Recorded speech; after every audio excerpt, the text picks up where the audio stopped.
ಸ್ವಾಗತ ಅಂದುಕೊಂಡಂತೆ ಹಾಗಿದ್ರೆ ತುಮಕೂರು ನಗರದಲ್ಲಿ ಅದ್ದೂರಿಯಾಗಿ ಕನ್ನಡ ರಾಜ್ಯೋತ್ಸವವನ್ನು ಆಚರಣೆ ಮಾಡಲಾಗ್ತಾ ಇತ್ತು. ಆದ್ರೆ ಇದೀಗ ಡಾಕ್ಟರ್ ಮನಮೋಹನ್ ಸಿಂಗ್ ಅವರ ನಿಧನದ ಹಿನ್ನೆಲೆಯಲ್ಲಿ ಈ ಒಂದು ಕನ್ನಡ ರಾಜ್ಯೋತ್ಸವವನ್ನ ಮುಂದೂಡಿರತಕ್ಕಂತಹದ್ದು. ಕರ್ನಾಟಕ ರಕ್ಷಣಾ ವೇದಿಕೆ ಕನ್ನಡ ಸೇನೆ ವತಿಯಿಂದ 10ನೇ ವರ್ಷದ ಕನ್ನಡ ರಾಜ್ಯೋತ್ಸವ ಕಾರ್ಯಕ್ರಮವನ್ನ ಅದ್ದೂರಿಯಾಗಿ ಆಚರಣೆ ಮಾಡಲಿಕ್ಕೆ ಸಿದ್ಧತೆಗಳನ್ನು ಮಾಡಿಕೊಳ್ಳಲಾಗಿತ್ತು. ಅದೇ ರೀತಿಯಾಗಿ ನಟ ಡಾಕ್ಟರ್ ವಿಷ್ಣುವರ್ಧನ್ ಅವರ ಸವಿನೆನಪಿನ ಕಾರ್ಯಕ್ರಮವನ್ನ ಕೂಡ ಆಯೋಜನೆ ಮಾಡಲಾಗಿರ್ತಕ್ಕಂತಹದ್ದು.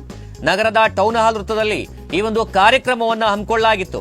ಇದೀಗ ಮಾಜಿ ಪ್ರಧಾನಿ ಡಾಕ್ಟರ್ ಮನಮೋಹನ್ ಸಿಂಗ್ ಅವರ ನಿಧನದ ಹಿನ್ನೆಲೆಯಲ್ಲಿ ಇಡೀ ರಾಜ್ಯಾದ್ಯಂತ ಶೋಕಾಚರಣೆಯನ್ನ ಮಾಡಲಾಗ್ತಾ ಇದೆ. ಹೀಗಾಗಿ ಈ ಒಂದು ಕಾರ್ಯಕ್ರಮವನ್ನ ಮುಂದೂಡಲಾಗಿರ್ತಕ್ಕಂತಹದ್ದು. ಅಂದುಕೊಂಡಂತೆ ಆಗಿದ್ರೆ ಡಿಸೆಂಬರ್ 30ನೇ ತಾರೀಕಿಗೆ ಕೂಡ ಈ ಒಂದು ಕಾರ್ಯಕ್ರಮವನ್ನ ಅದ್ದೂರಿಯಾಗಿ ಸಂಭ್ರಮದಿಂದ ಮಾಡಲಿಕ್ಕೆ ಕೂಡ ಸಿದ್ಧತೆಯನ್ನ ಮಾಡಿಕೊಳ್ಳಲಾಗಿತ್ತು.